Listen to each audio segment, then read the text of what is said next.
There are many people present during a surgery. Of course, the most important person present during a surgery is the patient. They're the reason that we're there.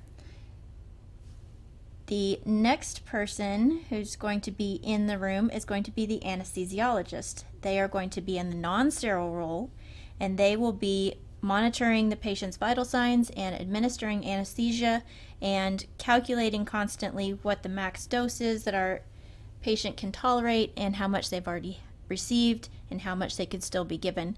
And so the anesthesiologist is constantly working to maintain the health of our patient during surgery. The anesthesiologist can either be a doctor who specialized in that, or they can be a certified nurse anesthetist, which is a registered nurse who went to additional training to become a nurse anesthetist. The anesthesiologist may also have their own assistant who helps them set up the anesthesia cart and help them with their tasks during the surgery. Next is the doctor. And you'll see that he's wearing the blue sterile gown. And of course he's not going to be wearing his stethoscope on the outside of his gown. I just drew that on there to make it obvious which person was the doctor, since there will be several people in the room with a blue sterile gown on. So the doctor is obviously the doctor who's going to be doing the operation. Now the doctor may need assistance while he's doing that, and so he may have a first assistant, which could be a physician's assistant, which is a specific type of training that a person goes through to become a physician's assistant, or they can be a certified nurse operating room, which is a nurse who went through additional schooling to become a CNOR, certified nurse operating room, or they can be a surgical technologist who went through additional training to become a CFA, a certified first assist.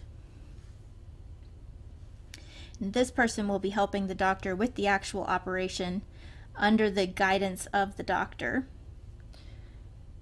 And then up here we have the circulator or assistant circulator. So the circulator will be in the non-sterile role. You'll note that they're not wearing the sterile gown.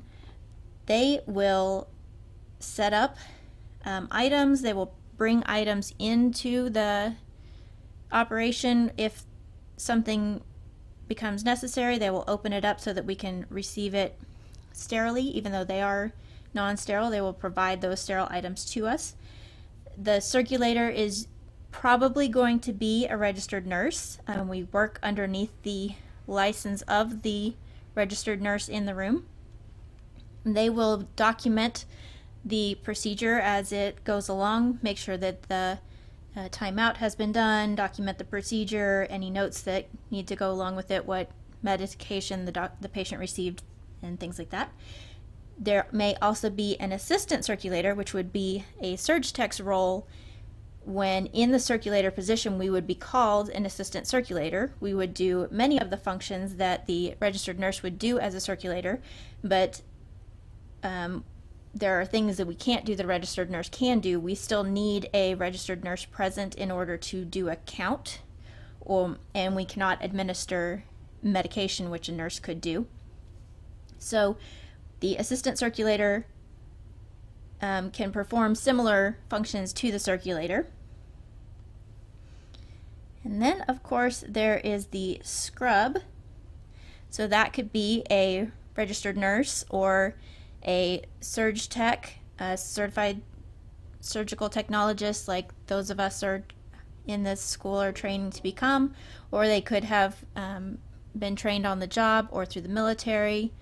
There's a different video on different ways that you could become a scrub.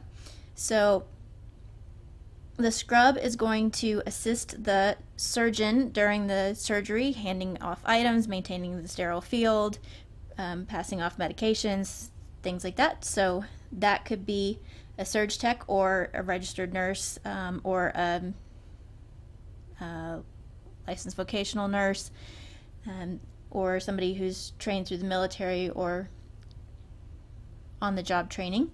And then there's a second scrub, or sometimes called a second assist, and because the first assistant has is a specific title and has additional training, it would seem like the second scrub must be something special, but actually it just means an extra scrub who is in the room because the case is so large it's going to require 2 scrubs. And the second scrub will focus specifically on retraction of the tissue and visualization and keeping the surgical wound dry, so they'll help with suction or irrigation or retraction so that the doctor can see better, while the first scrub will focus on the normal duties of a scrub, passing instruments and maintaining the sterile field, although they'll both be watching the sterile field, of course. But it is just an additional scrub because the case is so large.